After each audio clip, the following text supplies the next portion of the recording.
with some raw dudes, wrestling, talking, raw views, previews, recaps, and interviews. Definition of professional, tell me what you expected though. Facts are checked when information's collected, yo. We body slamming all these wrestling brands, but of course that's the case when A&T's on hand. We going head to head, this ain't a ratings war.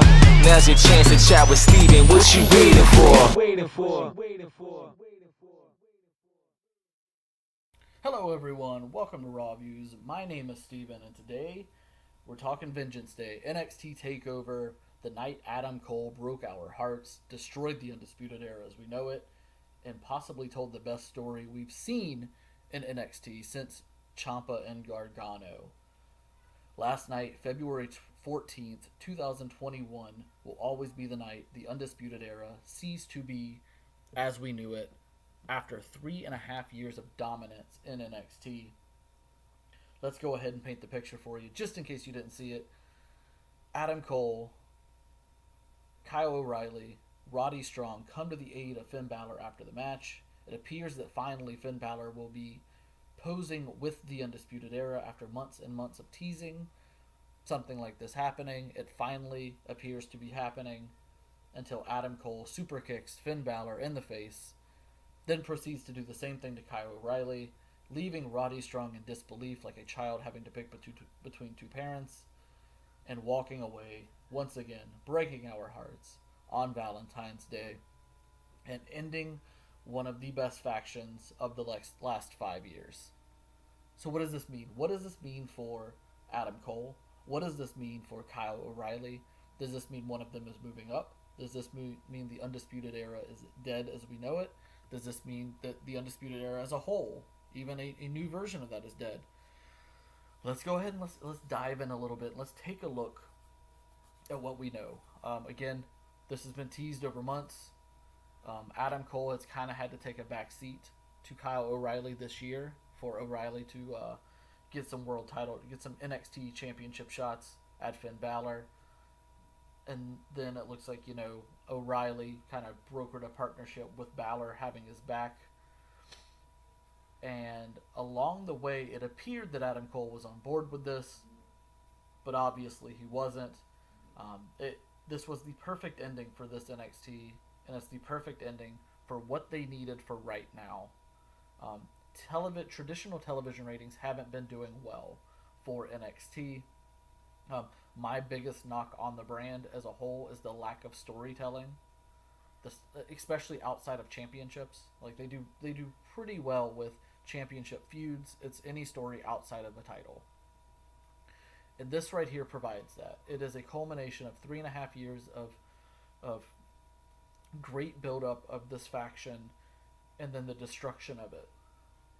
It reminds me so much of the Seth Rollins turn, because it looked like they had been telling you for so long that they were together and they were going to continue their dominance and they were continue to be together, only for Cole to turn his back on O'Reilly and, of course, reject Balor's affiliation with them.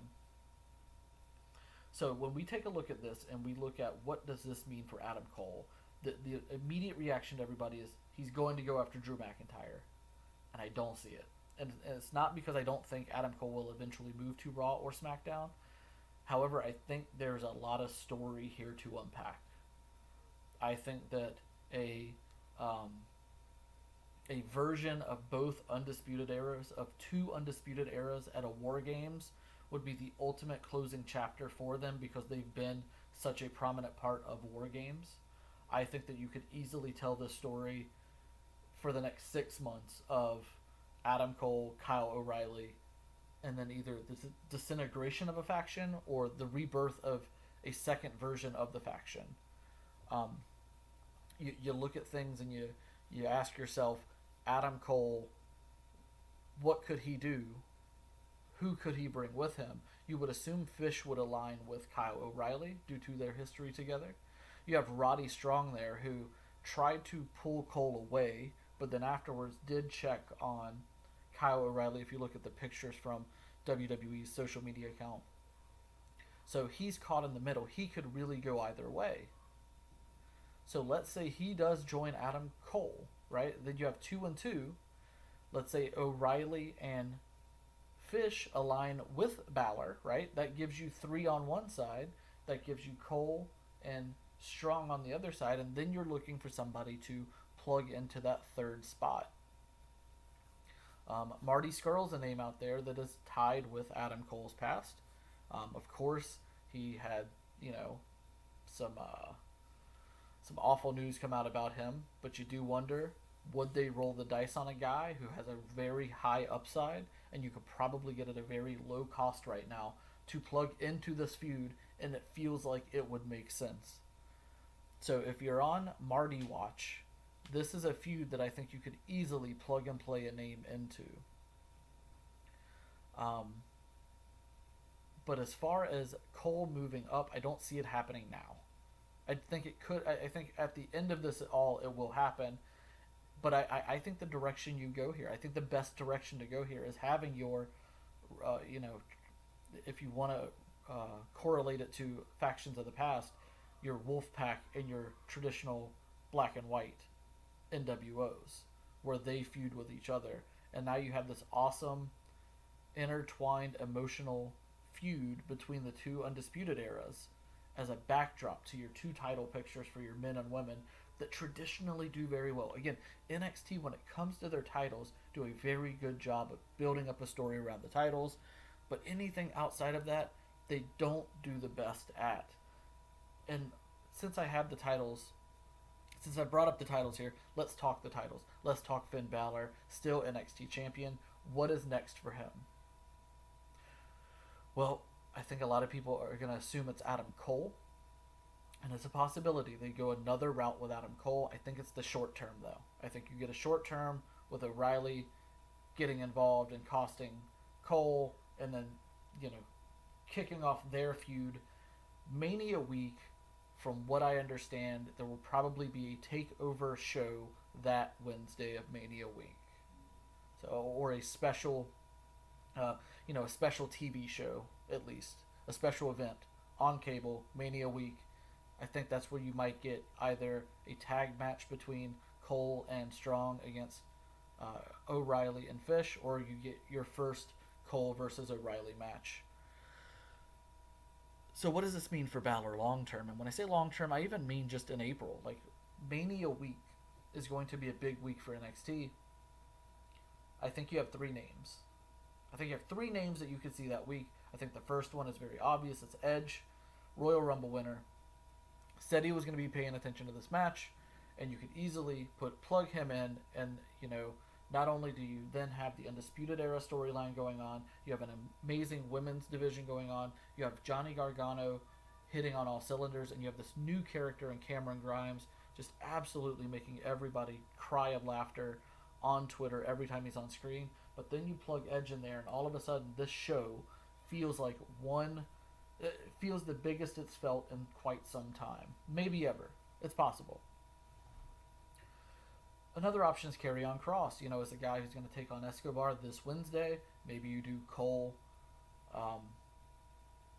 Balor the following Wednesday, and then you naturally just build up Kross going after Balor. He never lost the title. He wants his title back. The only issue I have with that, the only hurdle I see with that is, from my understanding, Kross isn't long for NXT.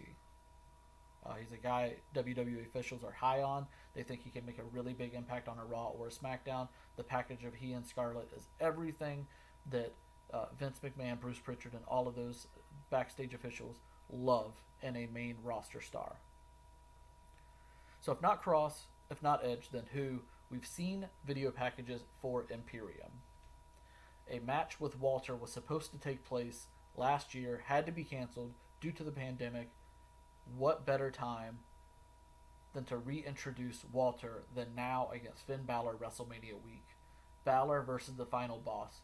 There is so much story you can tell here, with Finn Balor possibly being the greatest NXT superstar of all time, Walter being possibly the greatest champion in an NXT brand of all time. The size difference, you could have Balor having to go through all of Imperium to get to Walter, to get to the final boss. I think that might be where they're going. If I had to bet on something, I think it would be Walter. I think you get Balor Walter WrestleMania week. That's where I would go with it. And then, you could have that on the WrestleMania card. You could do Balor Edge on the WrestleMania card again. I'm I'm probably putting more chips in on Balor Walter or Balor Edge than Cross. And that's only because, again, from my understanding, is he's not long for NXT, and I don't think he's going to lose. And I think he would have to lose, if he's not going to be there long, you know, you'd have to have him lose to Balor because you wouldn't give him the title then to turn around and drop the title. But I guess they kind of did that with Keith Lee.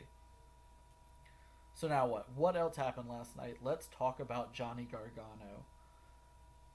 Johnny Gargano, when it comes to takeovers, operates on a whole other stratosphere. You could say Omega Wrestle Kingdom operates that way. Seth Rollins at SummerSlam operates that. You have these guys that just AJ Styles, Seth Rollins, Kenny Omega, Johnny Gargano, probably the 4 best wrestlers in the world, in the ring that is, in most people's eyes. And I don't think I disagree with that. I think the 4 of them you could put in any kind of an order, and most people would at least agree on the 4. But man, when a takeover hits and Johnny's on the card, it doesn't matter who he's wrestling. He's Johnny 5 stars for a reason. This character is one of the best things he's ever done in NXT. The stuff he's doing with Theory, of course, you had Theory kidnapped by Dexter Lumis, like towel over the face and everything, pulled to the side. They don't even notice. They get to the ramp. Johnny Gargano goes for the high five. He's not there. He sends the girls back to the back. And this gives Gargano the opportunity to not have anyone around him and give him a big victory on an NXT, which I think is something he needed. I'm all for heels winning dastardly most of the time, but when you can slide in a major victory where, the outside distractions have to be sent away, I like the way they did it instead of just the traditional referee, hey, go to the back. I love what they're doing with Johnny Gargano right now, and I think he's in a perfect spot right here in the mid card where you can get multiple segments a week, and he can help pull up Candice Indy and Austin Theory. He can hold that championship, and he can continue to put on phenomenal in-ring work. Right now, Johnny Gargano is a very important piece to this NXT puzzle. And again, when you start looking at the NXT puzzle right now, where you felt like you were just watching a show that just had a bunch of really good matches in it, you're now getting this clear picture of multiple stories and multiple characters. Cameron Grimes had a rap video made about him that he starred in last night. And I tell you what, this Cameron Grimes character is going to be the love of the IWC for the next few weeks at minimum. I don't know what they do with him, though, in the ring right now. I really don't. And I don't think it matters, because right now I'm just kind of enjoying this stock market version of Cameron Grimes. This funny version of JBL, maybe? Like a southern millionaire who hit big and now he's rich. I really dig it. Let's jump now into the ladies last night. There were some issues with the women's title match, but I still thought the match was fantastic. The whole card last night, I tweeted about it. I said it was nearly flawless. It might have been flawless outside of that table breaking early. EO's jumping off of structures, and Toni Storm looks great. Mercedes Martinez looked fantastic last night. I think, you had Toni getting the pin over Mercedes. You have EO doing the moonsault right mid pinfall where it looks like Toni's going to win the match. Setting up Toni, EO, I think that is the forecasted direction for this championship. I think Toni gets at WrestleMania week, giving her a big win. And then who knows what happens with the EO next. You could easily move her to Raw, SmackDown, wherever you need her. She's fantastic, but Toni Storm as the backbone of this women's division, I think is going to help them viewership-wise. I think she's ready for it. I think she's the whole package. She's everything you want in a star, especially on NXT. And then you had the 2 Dusty Cup finals matches, both absolutely incredible in their own right. There is nothing more exciting right now in all of wrestling than MSK. And I saw a lot of people last night say, well, if you like MSK and you hate AEW, then you're contradicting yourself. And there's a difference. I make a lot of comments when watching AEW tag matches that a lot of rules get broken or bent so that spots can occur.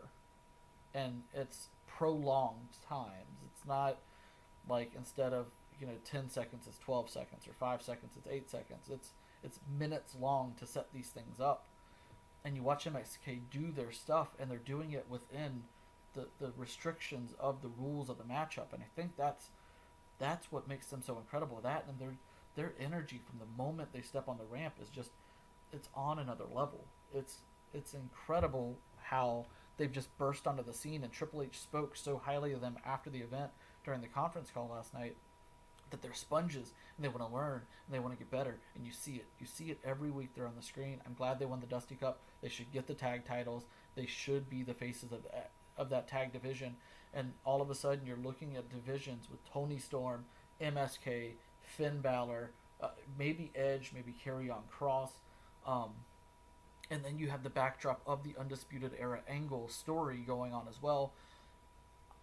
You just feel like last night, before I get into that, let me go ahead and touch on the women's Dusty Cup as well. Raquel Gonzalez, Dakota Kai, two absolute stars in the making, winning the first ever women's Dusty Cup. I think they're destined to be the next WWE Women's Tags Champions, or maybe not next, just in case Lana and Naomi win them. I think they're getting those titles, and let them travel. Raquel is everything I would think Vince would love in a female superstar. She's big, she's strong, she looks great, muscles galore, and Kai plays her role so well. It's a great package. It goes to show that when WWE actually puts in the time to make tag team wrestling matter, that they can do it. And no, I'm not a proponent that we should have 8 tag matches on every show, because I don't think tag matches is what really sells your top end casual fan. But it's always a great layer to put in between, especially when you have teams like Kai and Gonzalez. And last night felt like they pushed all the right buttons. Nothing about last night came across where you're like, man, I really want to love this show, or this show would have been great, but it's the most cohesive, best storytelling show NXT has done I'm in over a year minimum. Everything in ring rocked, storylines progressed. They moved some people away from each other. They're going to end up moving Balor away from the Undisputed Era, or the shambles of the Undisputed Era. And you're getting this picture of an entire show that you're going to be able to watch, and different angles and storylines for that show. I feel like last night will be the night we look back on in 6 months and say, this is why they've improved their viewership and ratings X%. Because it feels like it should. And maybe I'm wrong. Maybe they don't. Maybe they stick in the 600s. But there's something about that show last night that generated such a buzz that if they follow it up through Mania, there's no reason that they can't be a top 25 show all of a sudden knocking on that door of total viewership with AEW. And before I go today, I want to talk a little bit about WWE signing indie talent. I had tweeted either at the end of last month or earlier this month, the next PC class is going to be superb. And you're starting to see some of the signings happening. They're not done, folks. This class is huge. The next signing class for WWE is seriously huge. I was told at the end of December, the checkbook is open, and you can fully see the checkbook is open for talent.